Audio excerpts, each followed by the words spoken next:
প্রিয় দর্শক, নতুন একটা ভিডিওতে আপনাদের মজার ভিডিও আপনাকে সাদর আমন্ত্রণ জানাচ্ছি।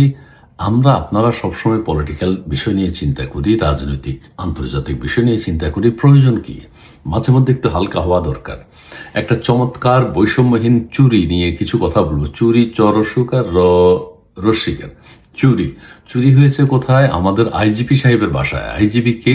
নবনিযুক্ত আইজিপি মোহাম্মদ আলী হোসেন ফকির, তার বাসায় চুরি হয়েছে। এই যে চোরদের একটা বৈষম্যহীন আচরণ, যে বৈষম্যহীনতার জন্য আমরা গত 18 মাস আন্দোলন সংগ্রাম চলছে আমাদের দেশে। 2024 আন্দোলন হয়েছে, বৈষম্য বিরোধী আন্দোলন। সেই বৈষম্যতার একটা স্বাক্ষর রেখেছে আমাদের সম্মানিত চোরবৃন্দ। এই চোরবৃন্দ কি করেছে? চুরি না মানে না কই লই গেছে আর কি। এটারা সবসময় চুরি, এরা অত্যন্ত নিডি। সো না বললে, হ্যাঁ, নিজের প্রয়োজনে একটা জিনিস যদি নিয়ে যায়, এটাকে আমরা চুরি বলি। যাই হোক, আমরা চুরি বলাটা ঠিক আছে কিনা, আমরা তাদের দায়িত্ব নিতে পারছি না, তাদের চাহিদা মেটাতে পারছি না, আমি সেদিকে যাচ্ছি না। চোরবৃন্দ, সম্মানিত চোরবৃন্দ, বিশিষ্ট চোরবৃন্দ যে কাজটি করেছেন, তারা অসাম্প্রদায়িক একটা কাজ করেছেন। তারা ধর্মনিরপেক্ষ একটা চুরি করেছেন। তারা ক্ষমতার চিন্তা করেন নাই, কার বাড়িতে চুরি করছে এটা ভাবেন নাই। তাদের দৃষ্টিতে সবাই সমান। মন্ত্রী মিনিস্টার থেকে শুরু করে, প্রধানমন্ত্রী থেকে শুরু করে, একদম আমরা সাধারণ মানুষ বা আরো সাধারণ মানুষ যারা আছে, সবাইকে সমান দৃষ্টিতে দেখেছে।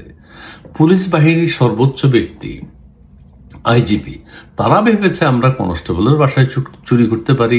আইজিপি থেকে শুরু করি, তারা সর্বোচ্চ পর্যায় থেকে শুরু করেছে। এই যে তাদের একটা চিন্তা ভাবনা, যে চুরিটাকে কিভাবে শিল্পের পর্যায়ে নিয়ে যায়, চুরিটাকে কিভাবে ক্ষমতাবানদের কাছাকাছি নিয়ে যায়, তারা সেই চিন্তাটি করেছে।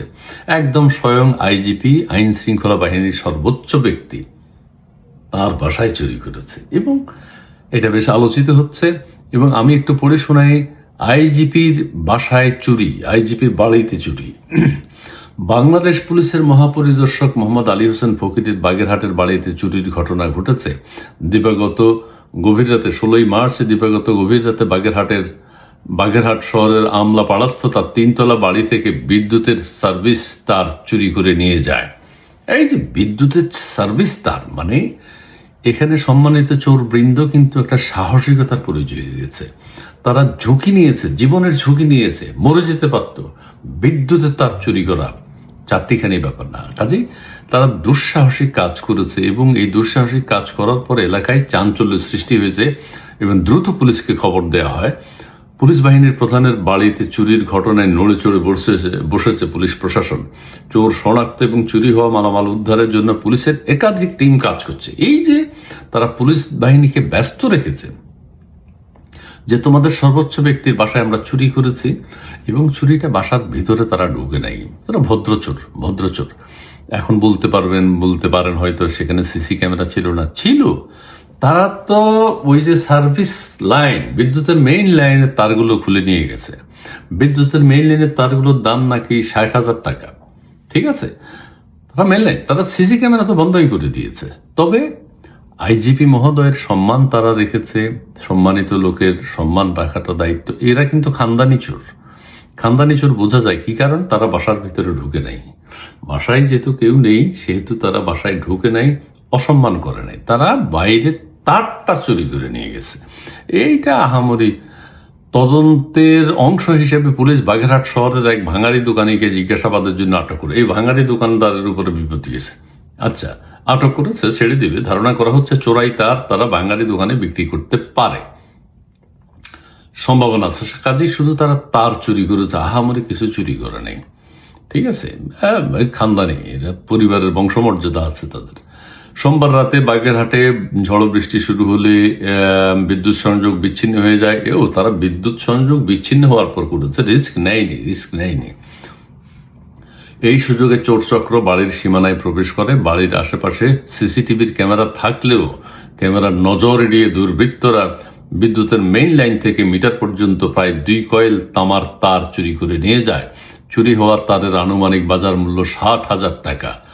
আহা, ঠিক আছে, এটা অত্যন্ত দুঃখজনক ঘটনা। ওই এলাকার পুলিশ সুপার বলছে তারা তদন্ত করছে, একাধিক টিম কাজ করছে। তবে আমি সবশেষে বলতে চাই, আবারও বলি, আমরা সবসময় আমাদের রাজনীতি নিয়ে ভাবি, আপনারা ভাবেন, আমরা ভাবি, দরকার কি? এই যে একটা চমৎকার চুরি, খানদানি বংশমর্যাদা সম্পন্ন চুরি, চোরবৃন্দ, এদের কিন্তু বংশমর্যাদা আছে। এরা কিন্তু আগেই বলেছি মন্দ কাজ করেনি। সো আদি পেশা হিসেবে এই যে চুরিটাকে তারা ধরে রেখেছে এবং ক্ষমতাবানদের বাসায় তারা চুরি করছে, তাদের ক্ষমতা তারা দেখিয়েছে। হ্যাঁ, এখন চুরি কি না, চুরির সংজ্ঞা হচ্ছে চুরি ন মানে না কইয়া নিয়ে গেছি। আপনার একটা জিনিস আছে, আমার প্রয়োজন আছে, আমি আপনারা না বইলা নিয়ে গেছি, এটা আপনারা বলেন চুরি। তো চুরি বলে অমর্যাদা করা হয়, এটাকে বলুন যে কি বলা যায়, আমার প্রয়োজনে আপনার একটা জিনিস আমি নিয়ে গেছি, এটা সেইভাবে দেখবেন। যাই হোক, চোরবৃন্দকে অভিনন্দন জানাই, শুভেচ্ছা জানাই, এবং আইনের আওতায় যখন তারা চলে আসবে তখন যে কি হবে এই জন্য দুঃখ প্রকাশ করছি। ধন্যবাদ।